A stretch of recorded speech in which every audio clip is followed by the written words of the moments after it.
60 Minutes Overtime. 2 years ago, 3 years ago, what would this floor have been? Cubicles, perimeter offices, very dimly lit, and just jam-packed with paper. This week on 60 Minutes, our piece is about the commercial real estate crisis, particular office buildings. What happens to all these skyscrapers when people are not going to the office 5 days a week and interest rates are at historic highs? At the same time, there is this housing crisis where, on the one hand, the residential market is prohibitively high. The obvious question is, why not convert some of these empty offices into housing, into affordable housing in particular? Imagine we have a building that's worth $100 million. We met Stan Van Nieuwerburg, who's one of the world experts on real estate. He's a professor of real estate at Columbia Business School. How many of these office buildings can realistically be converted to housing? So we've looked into this in our research, and we end up at a number around 10 to 15% of office buildings.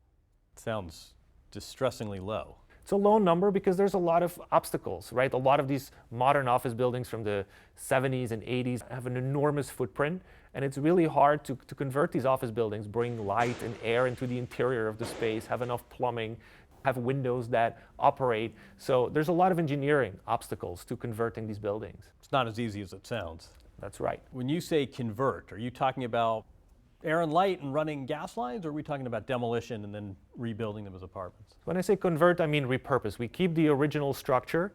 We change the facade, we change the interior.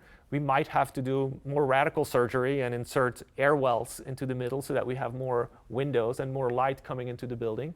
None of this is cheap, but a lot of it is doable. For a lot of buildings, this is a feasible process. Does the math work? I mean, can you convince the building owner to do it? So, that sort of gets us to a second set of obstacles, which are financial obstacles, right? Does the math work out? We're not talking about creating affordable housing. If you want to create affordable housing, then, rents are naturally going to be lower, and so the math typically does not work out anymore. So we have 8 units total on this floor, mixture of 2 beds, 1 beds, and studios. What do they rent for? Anywhere from $3,500 from the studios up to $7,500 on the 2 beds. A month. A month. We went to a property in Lower Manhattan developed by the Van Barton Group, where they've taken this office building where the tenancy is dropped, and they've taken conference rooms and cubicles, and they're transforming the entire building into apartments. And it is not a task you undertake lightly, but they have figured out the math. Rods, they go up. Joey Kaleli works for the Van Barton Group. Where are we? We're 160 Water Street in the financial district in New York. What did it used to be?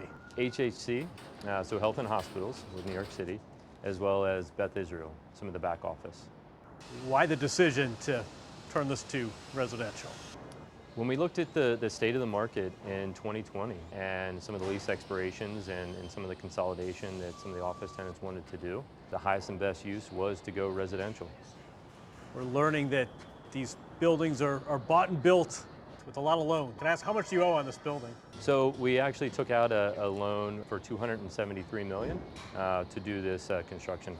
That's the price tag to convert this. That is. How many units? So 588.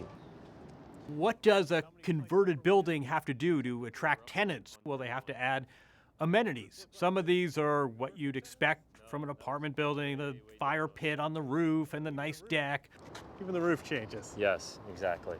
Some of this, ironically enough, is to make it accessible and friendly to remote work. So you're sort of accelerating this trend of remote work and work from home. What's the role of work from home when you're converting a building like this? There are certain components that went into our design thinking, whether those were home offices to some of the co-working spaces that we have planned on our roof deck amenity, where there are Zoom rooms and other conference rooms for people to book. So you're not just converting office space into residential, you're building the residential so people never have to go to the office.